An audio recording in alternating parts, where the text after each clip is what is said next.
Welcome, everyone, to New York Wines Online. So this is episode 2 of our 4-part series, following the theme of what it means to be bold, where our host, Elaine Chukan Brown, will speak with producers from across the state's diverse wine regions, alongside other important industry players, to explore the deep roots and fresh ground that define New York wine today.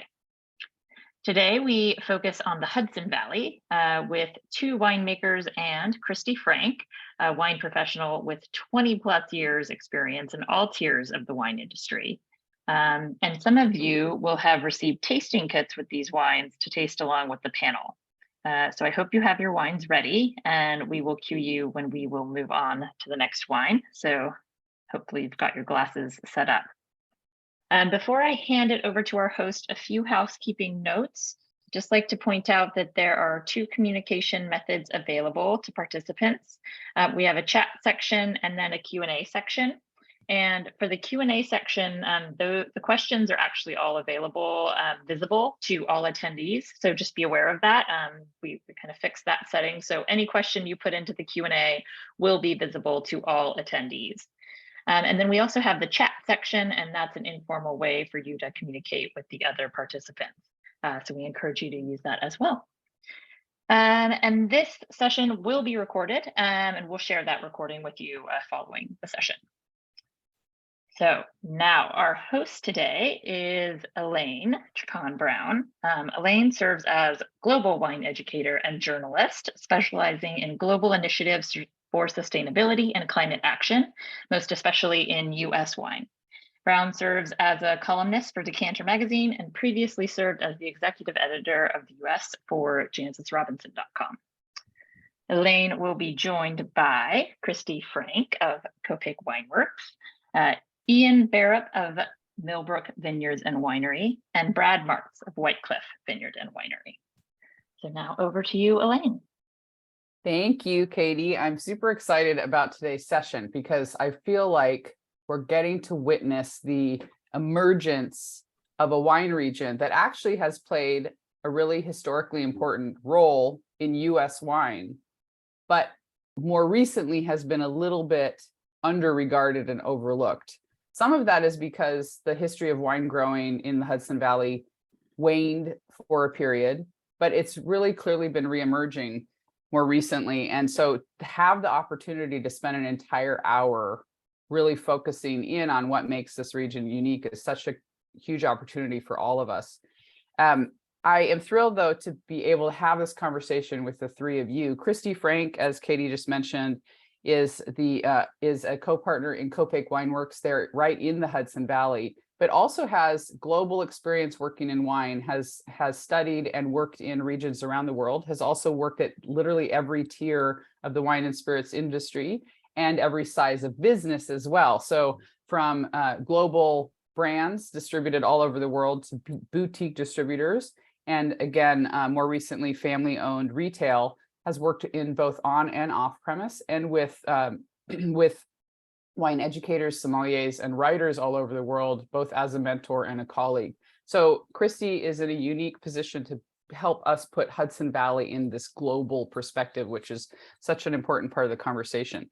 Ian actually was born in Northern California, but raised in upstate New York. So it was like somehow the perfect combo for this conversation as well, and has winemaking experience in California, New Zealand, and Oregon, has worked in lots of different regions, and then ended up having a full-time winemaking position in the Russian River Valley for quite a few years before then returning to the Hudson Valley in 2021, I believe, right? Yep. Yeah, and so Ian is a great person to help us get that perspective of this fresh eyes growing and making wine in the Hudson Valley in relation to other parts of the world. Like, how does it compare and contrast in that sense? And then Brad has actually been making wine. I think you started with White Cliff in 2010 and became winemaker in 2012. Is that right? Yep, that's it. And so Brad has had a full immersion in wine growing and winemaking there in the Hudson Valley. And interestingly, also went to UC Davis, but not for wine at all. And actually had a career in tech previously, and then and fell in love with wine, got really interested in it, started doing volunteer work in the winery there in the Hudson Valley, and then just decided to walk away from the tech world and fully commit to wine. And so it has really great perspective on this like full immersion, deep dive sort of experience. So the four of us together are going to explore the Hudson Valley, talk about what makes it unique. And as we get that started, there's 59 wineries in the area, a mix of grapes. The region grows and makes wine from grapes native to North America, hybrids of those native grapes crossed with other varieties, and then also vinifera. So we get the full winemaking experience. So having said that, Christy, I want to start with you. Where in the world are we when we talk about the Hudson Valley? Oh gosh, well, How do we tell people where we are, where we're talking about? we're about 2 hours. I mean, from a simple perspective, we say we're anywhere from like an hour to 2 hours to even further north of New York City. And I mean, for me, we're basically in my backyard. Yeah, because you spend time between Hudson Valley and New York City, and it's a relatively easy commute for you, it seems like. Yeah, so the shop is pretty much smack in the middle. Like we can see Poughkeepsie. We're about an hour north of Poughkeepsie. So we are bang in the middle of the Hudson River region.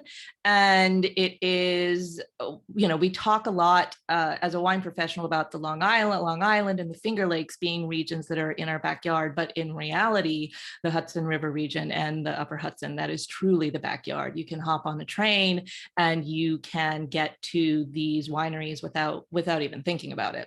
Right. And so I want to make sure people recognize. So today we're primarily talking about looking at wines from the Hudson River region, but the Upper Hudson is part of the same very long extended river system. And we do actually, we are going to touch on one wine from the Upper Hudson. So Brad, could you just briefly help us understand the difference? They are two different AVAs. And so what do we need to know about that contrast? Yeah, basically it splits at Albany ultimately, so capital region. And then everything south of that is Hudson River region. Everything north is upper, well, not everything, but just above that is Upper Hudson. It's also where the Adirondack Mountains start in the Upper Hudson. So it's slightly different mountain ranges that we're dealing with as well. Yeah. So And then, oh, go ahead. I was saying, and temperature wise, it's a little bit colder as you go further north, of course. Yeah, because Brad, you're actually working with, there in the Hudson River region, you're working with two vineyards in two really different parts of the AVA. And when we were talking on the phone, you described very different growing conditions between the two. Could you briefly kind of lay that out for us? You're looking at the Yeah, sure. AVA? Well, it's a Wycliffe Vineyard. The one we're showing here is in our Gardner location. So that's right in the smack middle of Hudson River region, basically. And then as you go further north, we go about as far north as you can go. Hudson, New York, which is pretty close to the very top of the purple range in the Hudson River region. So the thing is, the one thing that keeps us all connected is the Hudson River, and where we're in the middle. So it's more of where Gardner location is more of a, I guess, say inland type of weather. So it's actually moderate temperatures during the summer, not too bad, even though we've gotten some pretty hot times, but it's not moderated by the river like it is up in Hudson, where the Hudson River, being that it's overlooking the Hudson, you're getting about a 5 to 10 degree temperature difference. So it keeps it nice and moderate. So it's not getting too hot during the summer. And also during the winter, it gives us that 5 degrees difference typically. So we're not getting the super low temperatures that we'll get more inland like we do in Gardner. So one of the things that's important to note about the Hudson River wine regions is that in New York State, we're really used to talking about how important it is that water moderates temperature. So in the case of Long Island, we're talking about the literal ocean is helping to make those growing temperatures more even and the growing season more even over time. In the Finger Lakes, your proximity to one of the lakes and the depth and size of that lake is going to be the crucial factor to moderating temperature and the power of that water to moderate it. So what's interesting about the Hudson River Valley is that it's literally the river that's the moderating factor. But if you imagine the scope of and size of the water effect from a river versus an incredibly deep glacially formed lake or the ocean itself, that moderating power is going to be a little less impactful, and your proximity to the river is going to be even more crucial, but also your placement of the length up and down the river will be really important as well, as Brad was just describing. So we'll talk about that a little bit more as we get into using wines as a touchstone. But Ian, in moving back to this area, having had wine experience in such different parts of the world, what really, in a way, like you're the perfect person to ask, what stands out? What's important to know about the Hudson River? Because you're still in that moment of fresh eyes, but with that wine insight, so what is it important for us to understand about the Hudson River Valley? Yeah, it's a incredibly unique region, especially coming from 10 years in the Russian River in Northern California, in the sense that it rains more, it's colder, winters are much longer, you're dealing with certainly a lot less sunlight. And those are all really factors that I've dealt with in, Willamette Valley and New Zealand. These are all things that you see in different winemaking regions. But for me, the biggest thing is really the production of wine. You have all this equipment, you need all these people to help you. You have cork companies and glass companies and foils and crushers, the stemmers, you have all this equipment. And, when harvest comes, bottling lines, things like this, we're way up in Millbrook on this beautiful hillside, southwest facing, 1,000-foot elevation, a beautiful place for a vineyard. But when something breaks or you need corks, something has happened, which in wine, especially during harvest, will always happen to you. You don't just make a phone call and the company who literally makes the press is like 20 minutes down the road, which I became so used to in Northern California. You're like, they're all the way across the country and they're kind of walking you through fixing something. Right. So you have to do it yourself. A lot of doing, and it's really the same, in other regions. As a winemaker, you're a farmer, you're obviously making the wine, but you're keeping a facility running, of which you're trying to keep at 60 degrees. So you've got chillers and glycol and all this equipment and forklifts, and you become a mechanic. My father was a mechanic, so it's something that I really loved about the process. But in the Hudson River, sometimes you're like, I don't know how to fix this. And there's 10 tons sitting here and I need to process it. And so it's that aspect, the weather part is really one of the most fun parts, because in California, you're picking on bricks, you're watching your sugars, and, you want to pick before a 5-day heat wave or wait. And here it's more like, okay, we've got 1 day of rain. We're really close. I'd love to wait. Should I wait? And then my first year, luckily I was able to work with John Graziano, the winemaker from Millbrook, for 35 years. And so where I was like, no, let's wait on Pinot. He was like, dude, it's going to rain. Like, it's a bad idea. And so I was like, all right, yeah. And so trying both and going, all right, yeah, John, you know what you're talking about. You're not going for sugar. You're looking for flavor. And if it's not like where traditionally I'm used to picking, you pick it because the weather's going to be bad for a couple days and you've got pickers. That's another thing, Right. Yes, there's a lot of agriculture in the Hudson Valley, but nothing compared to Sonoma County. So you're like, okay, there's some pickers available. We're just going to do it and see. And you really start to change your winemaking style based on not just the weather, but so many other factors that has really made it a lot of fun, actually. Yeah, I think for those of us that haven't been working as winemakers in the winery, it's easy to talk to winemakers and get used to assuming that they have absolute direct control and are responsible for every decision made. And so the result in the glass is their, like, they get credit or not. But actually, so much of it is logistical. And in these more remote wine regions, that actually is sometimes the biggest part of the winemaking reality and the resulting style of the wine.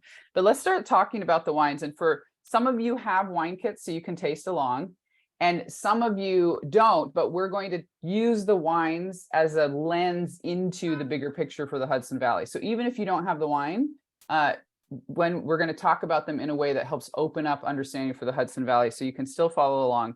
But Ian, we're going to start with your wine. It's a 2022 Tokai Friulano from Millbrook.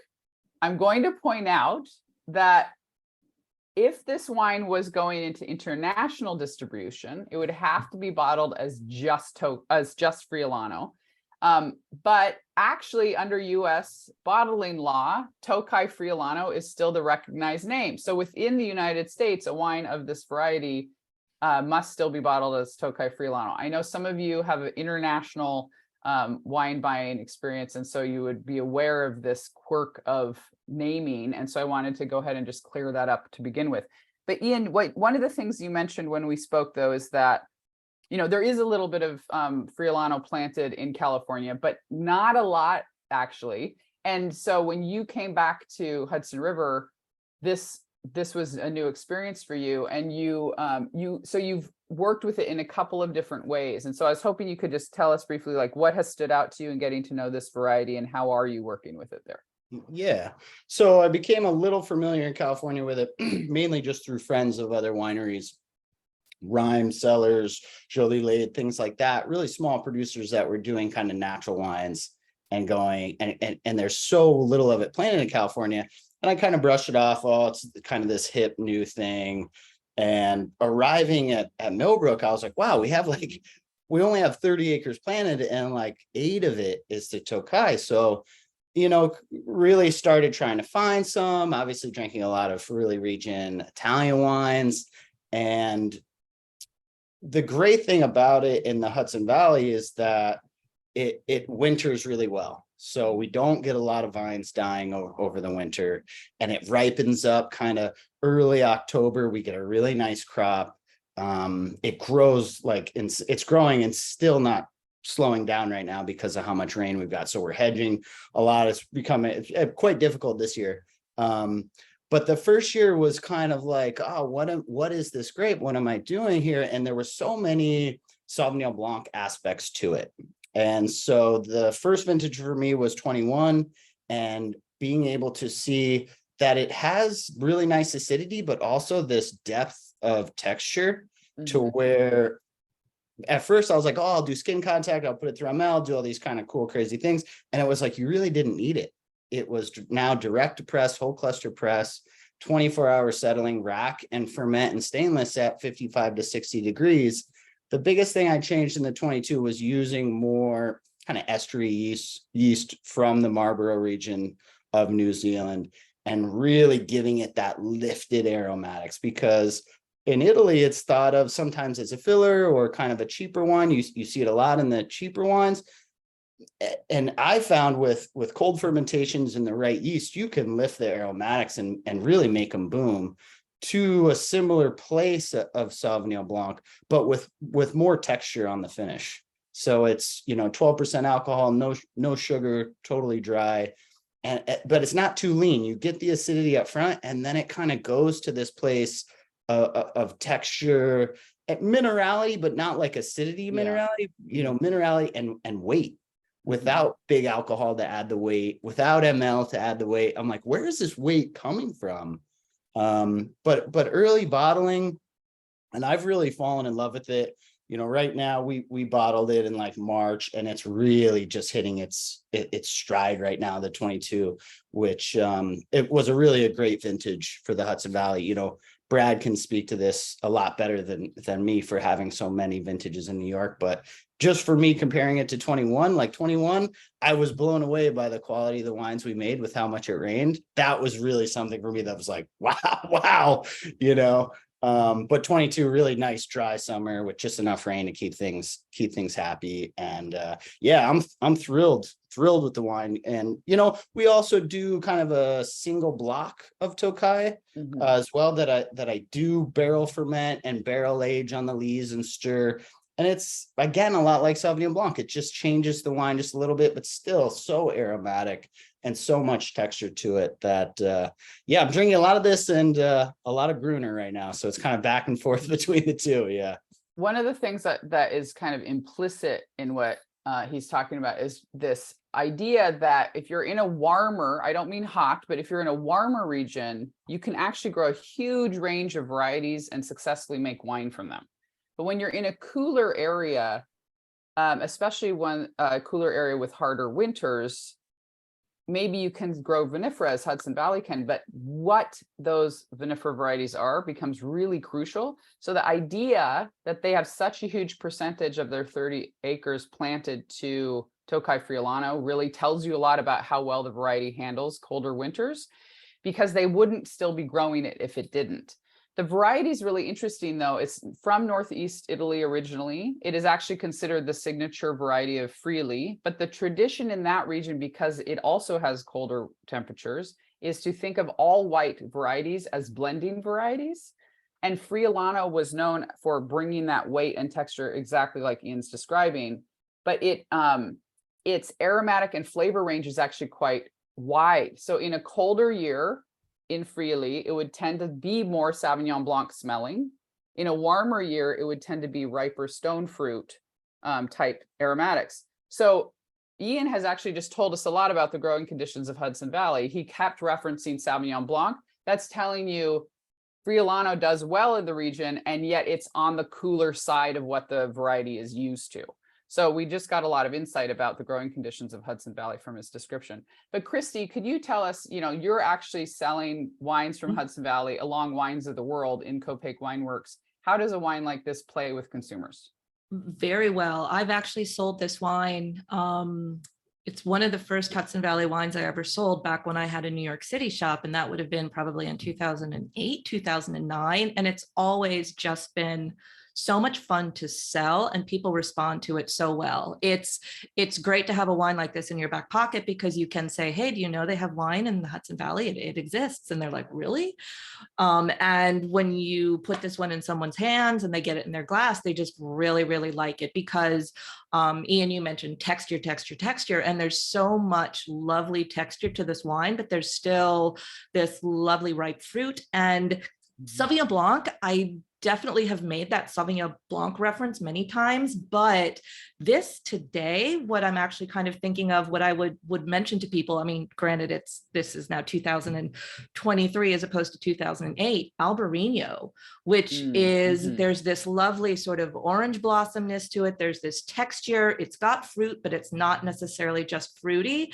And it's kind of a fun reference point to make, because Rias Baixas is definitely a cooler, wetter kind of place. So it's, oops, almost lost my Gamay. So there's lots of fun ways to talk about this wine. And I also like to sneak, anytime I can sneak something into somebody's hands who say they don't, they don't like Chardonnay or something, I'll be like, well, here, try this one. It's not Chardonnay, but it's got like this texture and weight, and it just kind of opens so many doors to go down so many different wine avenues, while being able to talk about something that's literally from the backyard. One of the comments that Rebecca has brought up too in the chat is that the weight, again, this variety, I think of it as a mid-palate variety. Like if you're, because again, from a Friuli perspective, you're thinking about these whites as blenders.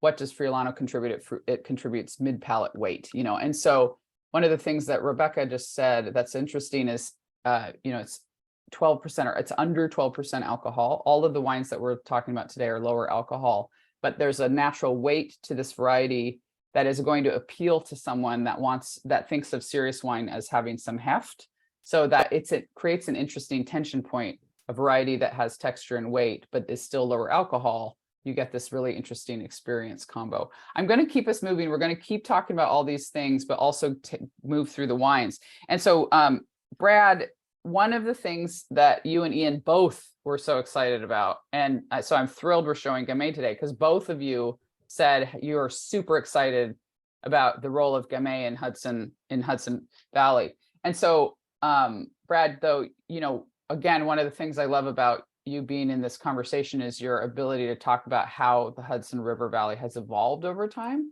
And Gamay has actually had this shifting role in the region. Can you tell us a little bit more about that?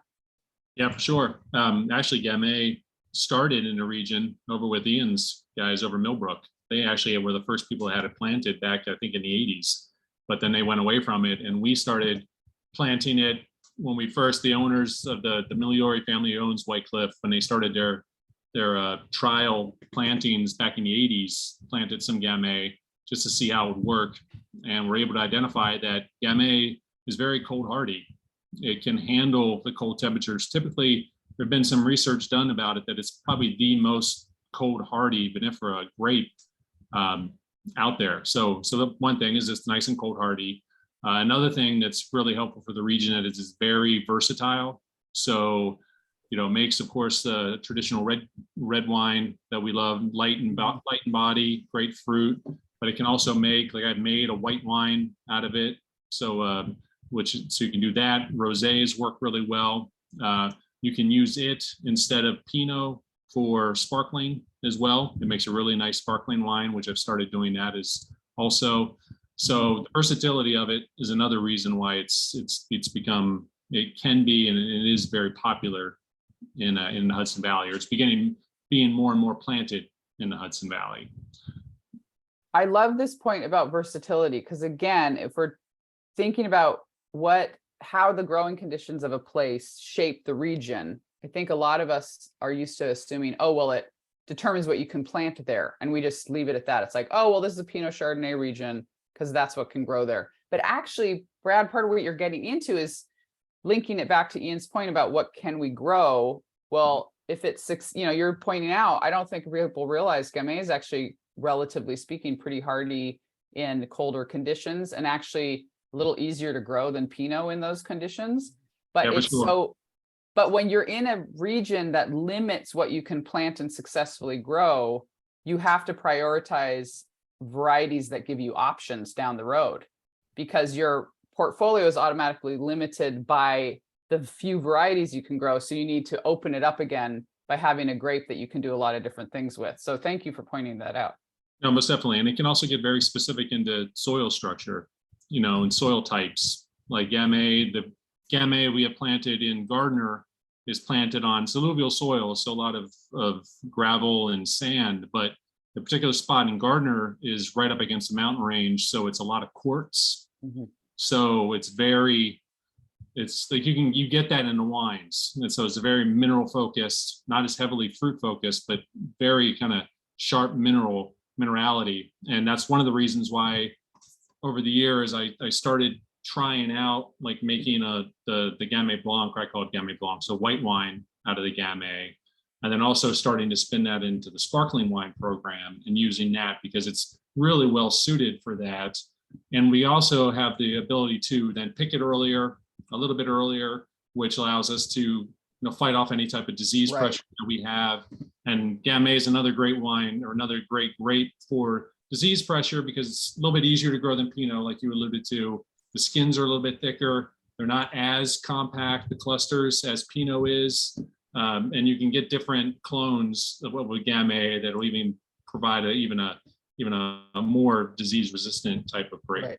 Yeah, so Clyde was just asking in the chat about exactly that. And so you have a slightly more open cluster, which avoids rot inside the grapes, but then also tends to be less mildew sensitive on the outside as well. And then there's it's just a little bit hardier of vine in terms of addressing winter conditions as well, right? Yeah, a little more cold hardy. So you're not having to deal with, you can deal with some of the lower temperatures that we get, like we can get -10, -15 in some places. So a lot of these you can deal with that without the vine being killed.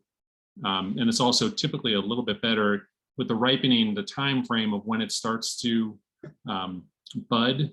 It's a little bit later, so we don't get as much bud damage as we get like the frosts, which of course we did this year, which didn't help any of us because it was so late in the season that the frost hurt everybody and everything. But that's typically also a good protectant. So you're working, I want to make sure people know you're working with 2 vineyards, different parts of the valley. And you actually, if I recall correctly, one of the vineyards you're really just growing vinifera. The other one you're growing both hybrids in vinifera, and we'll talk about hybrids more in a little bit. But let's just focus on the vinifera for now. But the vineyard that you have hybrids in as well, you've shifted to using that only with sparkling, and the other vineyard you're able to get enough ripening for reds. So could you tell us just briefly the placement of those and that contrasting conditions, just kind of draw that out a little bit more? Yeah, so sure. The vinifera vineyard is the Hudson vineyard. So that's where this Gamay came from. So we've shifted a lot of the focus from vinifera plantings that we had in Gardner up to the Hudson. And yeah, so we're interplanting a lot of the vinifera we had in Gardner with hybrids. So increasing our hybrid profile there, as well as shifting what other vinifera we have there into the sparkling wine program. Just because it allows for picking earlier, not having to deal with as much disease pressure that we have. It's also it's so much colder in Gardner than it is in the northern, where our vinifera is planted up in the Hudson. Because again, when we had originally talked about the Hudson River, the vineyard in the Hudson, or up the top of the Hudson River region is in Hudson, New York. So, and it's right on the slope of the Hudson River. So it's a west-facing slope. And we get, like I said, 5 to 10 degrees temperature moderation in winter. So we're not dealing with typically as many really low temperatures. And so it allows us to have those things planted there. Like we just planted Syrah and Cabernet Sauvignon at that vineyard a couple of years ago as like trial plantings to see how they would work out. In the first So let me pause you just for a second, just because I want to clarify again, broadly speaking, the further north you go in this river valley, the colder it is. But remember, the river is the moderating influence. Exactly. So what Brad's getting at is if you're further north, but your vineyard is really close to that river, that is a temperature boost that's enough that even though it breaks expectations, it's actually their further north vineyard that gets enough ripeness to do reds. And so they're starting to experiment with even hardier reds in the region. Correct. Yep. No. Yeah, great. So Ian, you've been really excited too about Gamay, but the truth is that this Gamay that we're tasting from White Cliff, it's really different than like what you would have been seeing in California and other areas. So could you talk to us about like why are you excited about Gamay in Hudson Valley? Yeah, so Millbrook, we have a couple acres planted to Gamay, and in California, when you're picking Gamay, you're like pick it really early. Don't let it sit through any heat. You want that bright acidity. You don't want to lose that acidity. For us at Millbrook, we're not picking Gamay till October 10th, 15th.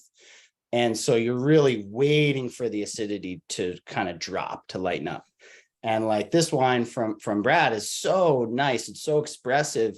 But it's not this big lush wine. It's really pretty, and it's got acidity that lasts and lasts and lasts, but goes back to that texture aspect. So it's acid and texture. While in California with Gamay, you're just like praying you have some acidity. You don't have to add acidity. Yeah. Here in New York, I'm waiting till pHs go like above 3.2, which is really low for a red wine. And like post ML, you're still in like the maybe 3.4 at the highest. So tons and tons of acidity, but it's so aromatic. Like I love drinking really young Beaujolais because sometimes it's really funky.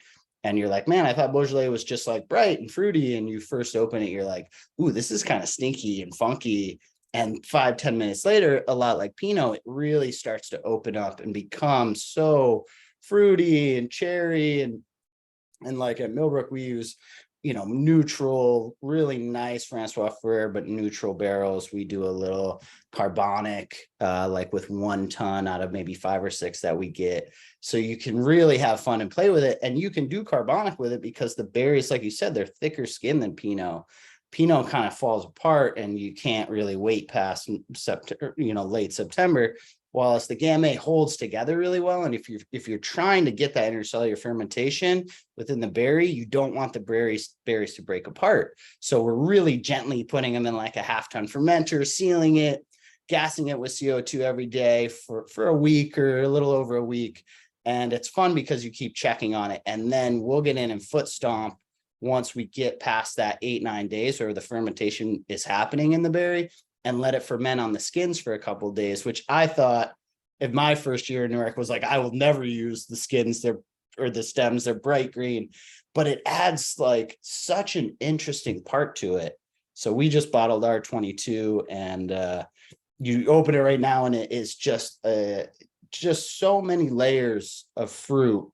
And like Brad said, it for us, we had the negative 15 degrees, 14 degrees in February that killed so many of our primary buds. That's in 23. And yeah. the frost that hit May 17th, that did more damage, and the Gamay did so much better than the Pinot.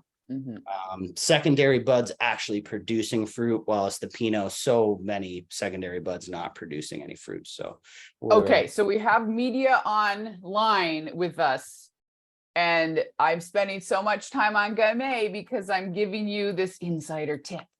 Yes, for the future of Gamay in Hudson Valley. It's one of the Yeah. emerging truths of American wine is Gamay is growing in the Hudson Valley, and we're right at that stage where it's like burbling, and it's about to burst. So those of you that, and here's the thing, the whole wine profession loves Gamay, right? It's got that acid hit that we want.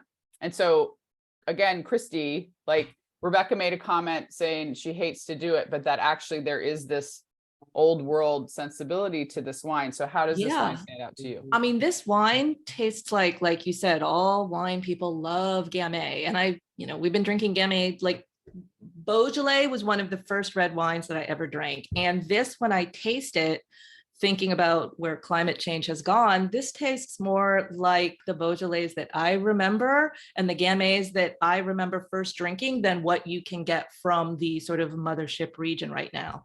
It's just fresh and it's lively and it's just so pretty with so much like lovely acidity and freshness. And it is so exciting to have this grape that has such wine geek cachet that you can just get into the hands of anybody that is like really cares about these things, but at the same time is just so delicious and so easy drinking that you can put into the hands of anybody that just wants something nice to drink. Like this is the style of wine that I find my younger consumers in particular want to drink, is light and fresh and vibrant and local, and you can go and you can meet the people that are making it. I mean, it's just, it's so exciting. It's just so exciting. One of the things to add to Christy's point too, in terms of growing conditions, as parts of France that traditionally grow this are heating up, that's changing the structure of the fruit on the vine.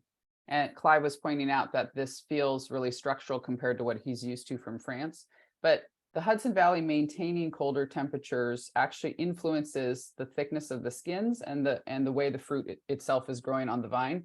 And so you're getting structural contrast between these two regions as those growing conditions evolve. So as Christy was saying, this feels like respectable Gamay, and that's really exciting. So this particular wine was destemmed, but there was some whole berry fermentation, and it was aged for 12 months in a mix of Hungarian and American oak. But Brad, just briefly to answer one of the questions that came in before we get into the next wine, what is the production level on this particular Gamay?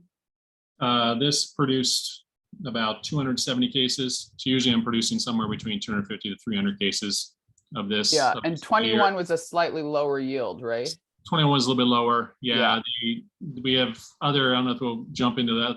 One of the other issues we're starting to have here in the Hudson Valley through, I don't know if it's climate change or what, but over the last few years, bird pressure has started to become an incredible thing. So this part of the thing was we lost some crop as well from birds, and the way they're really they're really sticking around now. They're not leaving anymore. So we're having to deal with a lot of bird pressure every year.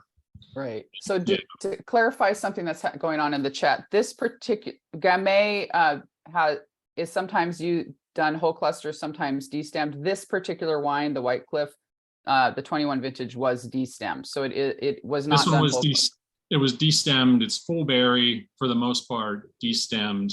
I've had to change it over the years because this is again from the Olana vineyard, so it's the one up in Hudson. So it's quite a bit different. Like the fruit is a lot different than the fruit was in Gardner. So I've switched from doing all full berry, which I did in Gardner, all full berry. So getting some carbonic, with doing a mixture of pump overs and punch downs to now I'm doing about 80% full berry with about 20% lightly crushed and only doing punch downs. So, and that's what's creating, I think that's what's creating some of the body, some of the mouthfeel that's kind of giving some of that, because the fruit up in Olana, it's so much fruit forward, so much more fruit forward than a fruiting Gardner that I'm trying to create a little bit more structure, a little more mouthfeel, and going that way. And then this year I've also started to implement doing some full carbonic. So blending in about 10% full carbonic with some crushed, and then with the other as full berry. So I'm kind of using all the different, that's the other cool thing about Gamay. I think they always considered Pinot the winemaker's grape. Well, I think Gamay around here can be the winemaker's grape because it's versatile and allows us to do things a lot of different ways. Oh my God, from the media mind, I'm like, there's so many good quotes happening here. Okay, so anyway, but it's not my article to write, so somebody better do it. Okay, but let's keep moving. We want to talk about the other wines too. So Christy, coming back to you, we're gonna start looking at the Benmarl Sauvignon Blanc now. And one of the things I find really exciting about Hudson Valley is that, Brad was describing this earlier, but hybrids and vinifera and native grapes are all grown together through the region. And they're actually even used together in some of the same wines. This particular wine is 100% Sauvignon Blanc. Sauvignon Blanc, of course, is a French-American hybrid. It's considered to be highly versatile. Some people have been asking about, does the region get botrytis? Well, Sauvignon Blanc actually can do very well if it does get botrytis, but it can also be made dry all the way to sweet. So you can, again, we were talking about versatility. Sauvignon Blanc is a highly versatile wine. Some people use it as an acid add instead of adding powdered acidity, at small amounts in a blend with vinifera. But Christy, talk to us about, again, what's the consumer response on a wine like this? This particular one, no ML, all stainless, really crisp, fully dry, snappy acid. How are consumers taking up a wine like this Benmarl Sauvignon Blanc? Oh, well, it's crisp white wine season. So people come in asking for crisp white wines. And this is like classic crisp white wine. I love talking about hybrids in terms of, it's an easy entry point into like conversations about farming, about why this grape, why this place. But honestly, this wine and this particular grape, because it sounds so very French, unless I'm talking to somebody that really wants to go down that sort of farming rabbit hole and talk about how hybrids, I'll just sell this wine on the basis of the fact that it's delicious and it's from the Hudson Valley. And it is so crisp and fresh. It's like the acidity is just so racy, but there's still just enough like fleshiness and texture and pithiness to it. I love to sell this to somebody who is looking for a Sancerre or somebody who's looking for a Chablis. It just has so many applications, or even for somebody who wants Pinot Grigio, but is looking for something with a little bit more personality. But then it's a lead into this conversation about, well, it's this grape that actually is from the Hudson Valley and it grows really well here. And for people who are customers that are concerned about, well, is it local? What's the farming like? You can start to have this great conversation about the fact that it is a little bit more hardy. So therefore, It's a little bit easier to grow in this region, which is why we have Sauvignon Blanc as opposed to Chardonnay or as opposed to Sauvignon Blanc. So I'm either just selling it on the basis that it's delicious or as an entry point into other conversations. I think of Sauvignon Blanc and Vignol, which we're going to look at next, as like the two gateway whites for hybrids, so you have this like lean racy expression for Sauvignon Blanc, which again, that Pinot Grigio comparison, or Vignol gets a little bit more towards Riesling because of the acid is even higher and it has that it captures that kind of texture, but they're both recognizable for people that have only experienced vinifera, I think. Very much. And then this one, I mean, this particular style that we're having is that sort of really fresh, racy style, but I've had Sauvignon Blancs from the region that see either old oak or even a little bit of new oak, and they just start to take on this creaminess and this texture that takes you to sort of a white Bordeaux place or more of a barrel-aged Chardonnay place. And then there are some fantastic sparklings coming out of the region that just are, for anybody who wants sparkling, it's like, give it a try. Yeah. Well, and like you're getting at, again, Sauvignon Blanc is highly versatile. If you ferment it in barrel, it moves a little closer to Chardonnay. If you do it all stainless, no ML like this is, it moves a little closer to Pinot Grigio or maybe kind of the raciness of Sauvignon Blanc, even if not the aromatics. Yeah. But Ian, one of the things you and I talked about is that, you know, if you do have access to some of these hybrids, or at least a little bit, you can actually blend 5% or just a little bit into your vinifera, and it helps fix some, you know, what might have been a challenging vintage in other ways. Could you just briefly, because I do need to manage time, could you just briefly comment on that? Yeah, we get some Sauvignon Blanc and like Cayuga White from the Finger Lakes and pick it like 19 bricks and ferment it. And it's a really great acid addition when you're blending some rosé. So we use a lot of Saunier from Cab Franc and Pinot Noir and Gamay for our rosé. And then add in some of this. And it really, I mean, you could taste on this wine. That's mouth-watering acidity right through the finish on that. So if you really want that in rosé, which for me is really important for a rosé, 5% goes so far with a Sauvignon Blanc. Yeah. No, that's brilliant. So as we move into also talking about Vigneault, another French-American hybrid that has really nice vigor, moderate cold hardiness, and also can do the full range. It's another variety that's highly versatile. You can do all the way from dry, like we're talking about with this wine, to you know, botrytized dessert wine and everything in between. You know, so the Vigneault ends up being really versatile. But you know, Brad, you're actually growing both hybrids in vinifera, and one of the questions that came. Clive is teasing me about my Vigneault love. It's deep, okay? It's deep and it's true. But one of the questions that came in is just, you know, okay, you mentioned bird pressure. We've been talking about this worry about mildew pressure in a more humid year. But then we have cold challenges too, right? And so, and you know, this year, 2023, unfortunately, there was a really late season frost. You know, the hybrids tend to be easier to grow in these different conditions. But if you had to say which of these is the biggest challenge for you wine growing in Hudson Valley, can you pick one, or do they kind of play in concert together? Well, they definitely play in concert, but I think the biggest, what can cause the most issues is disease pressure. I think is just because it basically determines how you're going to farm is with disease pressure. So like we're talking about Vigneault. Vigneault is, yeah, it's a hybrid, grows really well. Like we grow Vigneault, we grow Céval. The trick with Vigneault is that it's one of these that produces really tight clusters. So it's very botrytis. It can get botrytis very easily. So having to deal with Vigneault, so you have to go through, and a lot of times the skins are very thick, which is nice, but it causes a problem there. The other thing with Vigneault is that it's also not a big yield grape. So you're not getting a lot of juice from the Vigneault. It's very concentrated. So you're having to produce a lot of grapes. You're going to have to get like a lot of yield to be able to produce enough juice to make it kind of worthwhile to grow. So that's another challenge specifically with that hybrid. But the great thing is that we have Cornell University that's going through and coming up with different clones for these varietals, and there's a new Vigneault clone that now hangs looser, so you're having looser clusters, slightly larger grapes, so we're able to get a little bit more yield out of it. So being able to implement those in the vineyard is a very big help. One of the things, because the fine wine community has wholeheartedly ignored hybrid grapes and not taken them seriously, because of that, all of us working in fine wine need to own up to the fact that we don't really understand these varieties and we don't know much about them.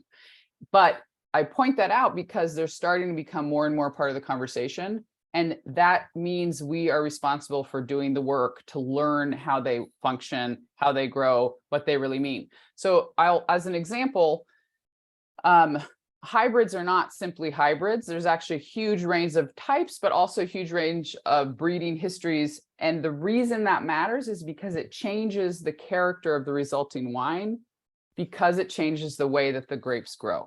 So Brad was just describing that a little bit with Vignol, but one of the things to know about this particular variety is that I believe it's a third generation hybrid. So it's a French American hybrid. A first generation would be this vinifera is crossed with this North American variety, 1-1, half-half on terms of parentage and resulting offspring. But what happened was, as French breeders in the late 1800s, early 1900s were working on trying to create a more vinifera recognizable but hardy grape, they would do the 1-1 first generation cross. They'd say, this is a good one. I'll keep that. And now I'll cross my hybrid with another vinifera.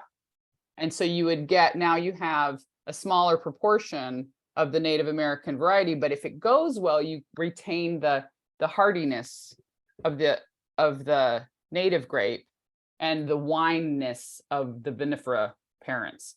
But now if you do that again, you're going to have even more vinifera and less of the original native variety. But in the case of Vignol, you hold on to some of the vigor, some of the hardiness. But notice the clusters got tighter.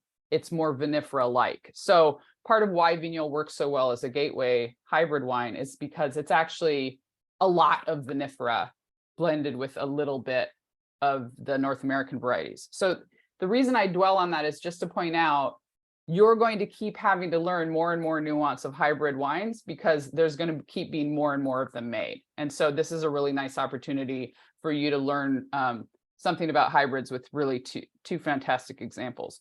But now moving into the fifth wine, the Adirondack, we're going to look at two reds now from the Hudson River region. And in this case, we're actually looking at a wine from the upper Hudson. But now we've spent a lot of time with these kind of mid-weight reds. And, Brad talked about they're starting to experiment with planting some hardier reds to see if it might be working in some of these places closer to the river. But Ian, you have a great love for Gamay in the region. Lemberger is another mid-weight red. And how do you, are there other examples? How do you see Lemberger working in the area, or are there other grapes in that kind of mid-weight red category that you think are doing well in this broad river region? Yeah, so first time I've had an Adirondack wine for sure. First time I've had a Lemberger. We don't have any planted at Millbrook. Our reds are really Gamay, Pinot Noir, and then Cab Franc. Mm-hmm. And so for me, I'm really all in on Cab Franc. I think it makes New York's best red wines. But this Lemberger is nice, and growing grapes further north than where we are. Yeah. God, it's so much work. And takes such dedication. I mean, the good thing is when you get that far north, land is hopefully a bit cheaper. That's what makes Hudson Valley so difficult. Is I would love if there was just growers, in the Hudson Valley, like there is in California, where you can work with people who aren't winemakers. They're just farmers. You can find that in the Finger Lakes. You can find that in Long Island. But in the Hudson Valley, it is so sparse to be able to just go, hey, I want to try something different. We can't spend all this money to plant something new, but you're a farmer and you're pushing the limits on things, and you're planting new varieties. And I would love that. I would love that, to be able to find those growers. But yeah, I mean, I think this is a nice wine. I think New York has spent so many years going through the phase of, okay, let's plant Merlot, let's plant Cab Sav, let's try this, let's try that. I think New York is really finding the footing now. And I hear a lot about it at Millbrook from John Graziano, who's planted in farm grapes for 35 years in the Hudson Valley. And he's like, tried it, didn't work, tried this, love it. And that to me is, it shows when a region like Hudson Valley is ready to make wines that really become world-class wines or become talked about. We think of the Finger Lakes, we think of Riesling, of course, and we think of Long Island, we think of Merlot. And I think the Hudson Valley, it's Cab Franc. And because that was my red grape when I got here, I'm going to drink lots of Cab Franc. And Hudson Valley makes some of the best Cab Francs that I've had. It's this great middle ground of weight and texture and strength and power. But you wait 20, 15 years, and there's not many New York Reds that go that distance. And it's some of the best red wines that I've had, period. You know, very much like 10-year-old Bordeaux, not 20, 30-year-old Bordeaux, but like, it's really, really special. And if you have the patience and you can leaf, you know, and you can get sunlight in there and you can really work it in the vineyard, making it in the winery is really, really easy. Yeah. So I think there's a lot of room for reds. I think it's hard on a year like this year where it's been so rainy and so difficult that the vines won't stop growing, you know, to really, you want to leaf and you're just like, I'm hedging and hedging and hedging. Yeah. You're really trying to get the leafer in there, but there's so much growth that it's difficult. But that's another fun thing about New York that you don't think about in California. When you think of vintages, you know, you think of Burgundy, what are great vintages? Sure. When you think of California, they're all really in this similar place. You know, the only time you think of a bad California vintage is, okay, Russian River, there was wildfires at Smoky, or Anderson Valley, or Napa, like 2020. But New York is like, There's you really sincere got to become range, yeah. dedicated. Yeah. You really need to know, and you can taste that same wine every year and see and taste so much of what that vintage gave you. Right, right. Which for reds is harder. For whites, it's a little easier. Okay, we're getting some botrytis, we'll pick. You can even let the botrytis go longer because you're pressing it directly. You're not leaving it on the skins. With reds. Right. So I'm gonna manage time. So forgive me for interrupting. Yeah, but, no, but one of the things I want to point out is that because of the nature of New York State and some of these smaller regions, like Ian so beautifully pointed out, that a lot of the wineries, you know, I said there's 52 wineries in Hudson Valley, and a good number of them, including the two we have here today, are estate wineries. So they have their plantings and they're growing the vines themselves, they're doing their farming, and then they're making the wine. But the truth is that because of some of these challenges in the growing conditions, like that Ian was just referencing, a lot of people also buy fruit, but have to buy it from outside the Hudson River Valley into other areas of the state. So this Lemberger is a great example of a long-standing Upper Hudson winery that actually in some years will buy fruit from other regions. And so this Lemberger has a strong connection to the Finger Lakes. And so like it's a winery super rooted in Upper Hudson, but relying on fruit from other parts of the state for exactly the reason Ian was just talking about. Yeah, Brad, please. Yeah, real quick for Hudson Valley. I mean, one of the reasons why New York Hudson River region specifically, I know most of the owners, and the reason why Lemberger is not planted is a lot of it's because of the name. So what they've done is now pretty much everyone's calling it Blaufränkisch. So, and they've started shifting, like more and more is starting to be planted. Now there's a lot more planted up in the Finger Lakes now being called Blaufränkisch. There's more being planted in the region here, typically not necessarily being used for like a straight varietal, but being used for rosé. It makes an excellent rosé and blending into a rosé. It's also being blended into Cab Franc to lighten it up a little bit if necessary. So it's definitely being planted more, and we're seeing it come around more. It's just again, it's just weird. Like a lot of the old school people from the region, the owners, they just did not like the names. Just not. So one of the things too, because people, Rebecca was actually asking about the name. Why are they bottling it as Lemberger? And so a lot of what you see on a wine label in the United States, on any wine that is sold outside of the state it is produced within, it must be labeled in a way that is in relation to U.S. liquor laws managed by the TTB. And so in terms of what a grape or wine is named as, what variety name is used, it generally relates back to what name the grape was brought in under. And so Lemberger was brought over from Europe and actually came into the United States via Canada. Originally, it was brought to a research station in Canada. Its first entry point into the United States was actually through Washington and a research vineyard there. But it wasn't made in the United States for the first time until I think it was 1980, but it might have been the very last of the 70s. But it was it entered the United States as the name Lemberger. And when some people realized that Lemberger is the same as Blaufränkisch, they had to petition the federal government to allow Blaufränkisch to be considered a legitimate name as well. So, so now it's a place where people can choose, but some people are kind of attached to that. They were introduced to the variety under one name, so they've held on to that and they continue to use it. So this particular wine was aged for 15 months in American oak. It is older oak, but still, like, you know, oak, even when it's very old, always has a little bit of an imprint on the wine, and it is dry. Again, relatively fresh, low alcohol wine. But it's an interesting case because it's a winery that has had a strong impact on the Upper Hudson area, which again is further north, even colder. But then because of that, they do source some fruit from the Finger Lakes as well. So moving into the final wine, I'm thrilled because we get to talk about Baco Noir, another French-American hybrid. This particular wine, though, is actually a first-generation hybrid. So it's a single vinifera parent, a single North American parent, and so it's a first-generation French-American hybrid. It is highly vigorous. It has moderate cold hardiness.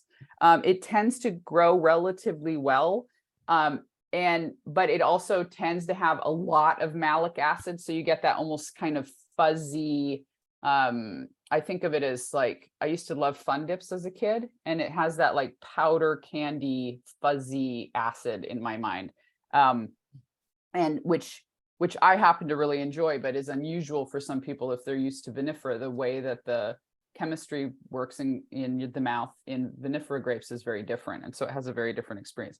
But Christy, this particular wine, again, oak aged, very neutral oak again.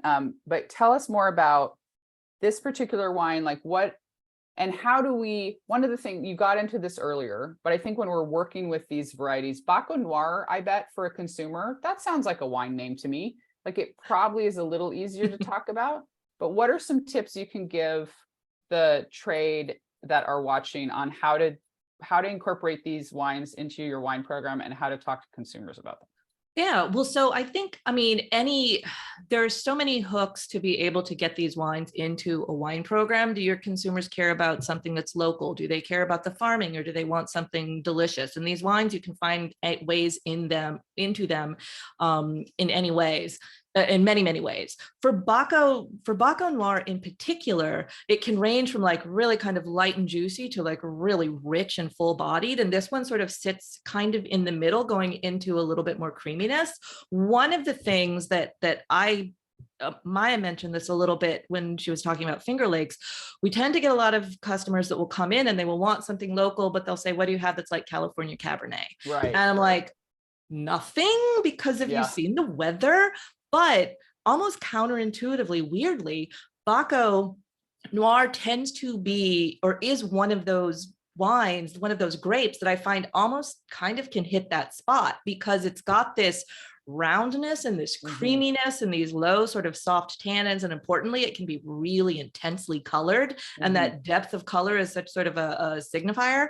So it's in many ways the most Cabernet Sauvignon of any, it's more Cabernet Sauvignon-y than any Cabernet Sauvignon that we can grow in this region. This one is a little bit more in that sort of medium bodied, creamy texture, but it's kind of like a full bodied Pinot Noir in some ways. Like when people want Pinot, but they're like, I want a Pinot or I want a Cabernet Sauvignon. And it's like, this will make you very happy. So I just find it to be such this specific wine, such an easy wine to sell from so many angles, but from putting these sort of wines into your wine program, I think everybody, especially in New York, is looking for local wines, and you just have to find, it's important to understand these wines exist and to find ways to get them onto your lists in any ways that your consumer wants them. And there's so many ways to do that. Baco Noir, too, for those of you that haven't had very much of it, it's actually highly responsive to its growing conditions. So we talk about, Brad earlier was talking about how Gamay is so expressive of its place. Everybody in the world thinks Pinot is. Zinfandel, I would argue, is one of the most expressive of its place if we're talking about reds. But actually, Baco Noir should be listed in that group. It it tends to be planted in cool, colder areas because it is more cold hardy. It's not as cold hardy as the Minnesota hybrids, but it is more so than most vinifera. So it tends to be put in cold areas. But guess what? When it's put in cold areas, just like Cab Franc, it gets a lot of green aromatics. If you put it in a warmer area, some people have started growing it in both the warmer side of Oregon and also some of the warmer parts of California. It actually emerges with this incredible red fruit and all these savory, earthy components. So there's a huge aromatic and flavor range there, but also, is it a wetter region? Well, then it's going to have a lot more vigor, which is going to change the flavor profile of the fruit. If it's drier, you end up with more tannin, which is different than what Christy was describing. People tend to assume it's a low tannin place. Why? Because it's resistant to humidity. So it tends to be planted in places where it will survive the humidity. But if you put it in a drier place where there isn't humidity, suddenly you have more tannin, which is what people used to vinifera expect. So I just want to point out that Baco Noir is actually a brilliantly versatile red that is highly responsive to its growing conditions. Does pretty well in a range of challenges. And so it's something that deserves to be taken seriously. And there are now more examples of people doing that. Yes. Okay. Yes. Very, very quickly. I mean, I think that we owe it to ourselves to understand these grapes. And I see lots of comments in the comment section about, I'm so surprised at how good this is, at how complex this is. And I think hybrids in general in this country in particular have always been sort of we'll just plant them wherever we plant them and do whatever we do to them. But these wines here are all proof that when you plant them and grow them with care and take care of them in the winery, they do beautiful things. Mm-hmm, so it's anymore. We can't just say, oh, well, they're just hybrids. They're just grapes and they do beautiful things in the Hudson Valley and beyond. Yes. And thankfully there's a lot of people working very hard to help us better understand these varieties too. So there's a lot of opportunity. One of the questions that Amy asked though, is what is the future of the Hudson Valley? So I very strongly emphasize people should be noticing Gamay. If you want to scoop your media colleagues and get ahead of the game, then you'll start talking about Gamay in the Hudson Valley now, because there are plenty of good examples now, and there are just going to be more. So start looking for those. But Amy's question was about, responding in the vineyard. Like what are we planting in the vineyard in anticipation of what's coming? So Ian and Brad, do you have thoughts on that? What are you planting now? What's the future, the next 10 years for the Hudson Valley? Go ahead, Brad. Oh yeah, I'll say, well, kind of going back to what we talked about before, like we still plant vinifera, but taking some of the locations and like what I'm doing and what we're doing in Gardner currently and shifting the vinifera to sparkling wine production. So making those shifts and producing a lot more sparkling wine, whether that be traditional method or pet nats. We're starting to, most wineries now are popping out a pet nat around here. So it's becoming more and more popular, whether it be with vinifera or with hybrids. So that's definitely something we're doing. And then planting more hybrids, specifically ones that we're using, like we're planting a lot more Céval, we're planting more Vignoles. We're playing around with more Traminet, which is something we haven't talked about here, but it's also it's so good. Yeah. So we produce Gewürztraminer with acid. Yes. Yeah. Yeah. So So we produce a lot now. I know they produce and grow Traminet as well. So that's another grape that from a hybrid perspective you might not have heard of before, but that's definitely something that we're focused on here. Also makes a great pet nat. I played around with that too. So it's really kind of cool. So that's another one of the wines you can expect to see coming out of here. Cool. Ian, thoughts on that? Yeah, Millbrook historically has really been vinifera centered. So we have ripped out some Riesling and we're actually planning on planting more Gamay. We do have some Traminet. That's wonderful. We do an ice wine with the Traminet and it is absolutely fantastic. I think the Gewürz with acidity is such a great comparison. But our focus is really trying to make, we're New York is new world, right? Our winery is very old world, very like a great old cow barn. That, you know, our equipment is nothing brand new and high technology. So we're really focused on Pinot Noir, Cab Franc, Chardonnay in both unoaked and traditional age styles, with kind of funky varietals like the Gamay in there. But Tokai is kind of our biggest white, and really we're focused on producing those wines. And for me, coming from California, is really just trying to make the wines as good as possible. And right now I'm really just getting going and looking forward to so many great vintages coming up. But really our focus is vinifera, you know, and a lot of people in New York are like, oh, climate change is gonna make it so great. It seems to be wetter when it's wet, drier when it's dry. And, you know, that's just a great thing. And New York has so many different things, from apples to local produce, that the local wine scene just adds another part of that. And I just want to make the best wines possible and help really, you know, bring Hudson Valley to other parts of the country, you know, and Millbrook is really all about that tradition of that's great for us. Yeah. So one of the things that Ian sort of indicated that I want to point out is that actually Hudson Valley is becoming one of the United States' epicenters for co-ferments. So because there are all these other crops that do so well there's a lot of people putting grapes of all types in with fruit of other types and co-fermenting them, which is really exciting. And as Brad pointed out, it's really becoming one of the key places to turn to for pet nats that are delicious and dynamic and from a range of varieties too. So that said, we need to finish up, but Christy, I want to finish with you. What are you excited about that you're seeing from the Hudson Valley, and what do you think is emerging that we should be expecting the next 5 and 10 years? Oh gosh, everything.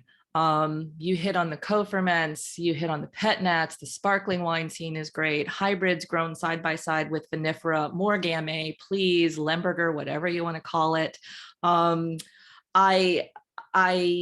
It's such an exciting region from the standpoint of, well, I'm also excited about looking back and into the history of the region, that we're talking about what's new and what's up and coming, but really going back and looking at the history of American winemaking, and this is the epicenter of it. So there's so much to be excited about. And one of the questions that you had asked me while we were pre-talking about this was what sort of global context, what sort of region would I compare it to? And this morning it struck me, the Loire Valley, just in terms of, well, sure, it's a cool climate, it's a wet climate, but in terms of the diversity of styles that are coming out of here, there's everything. There's sparkling, there's still, there's sweet. In terms of the grape varieties that everybody knows and the grape varieties that we're just starting to learn about, like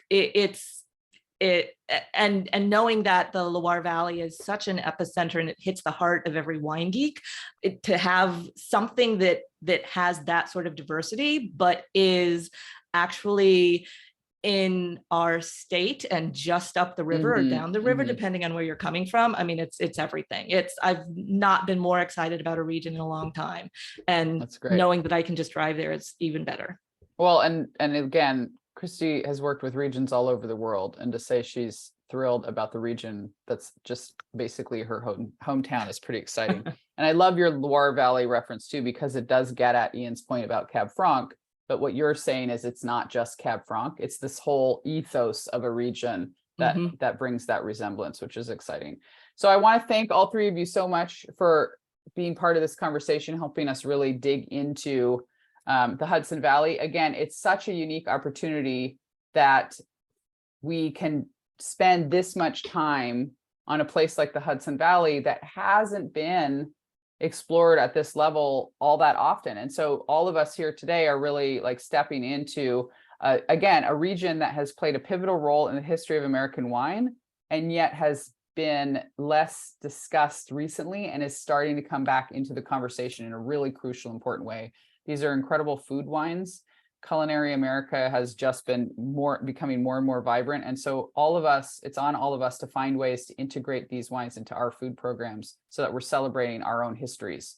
I want to remind everyone that next week, same time, we will be looking at Long Island wines.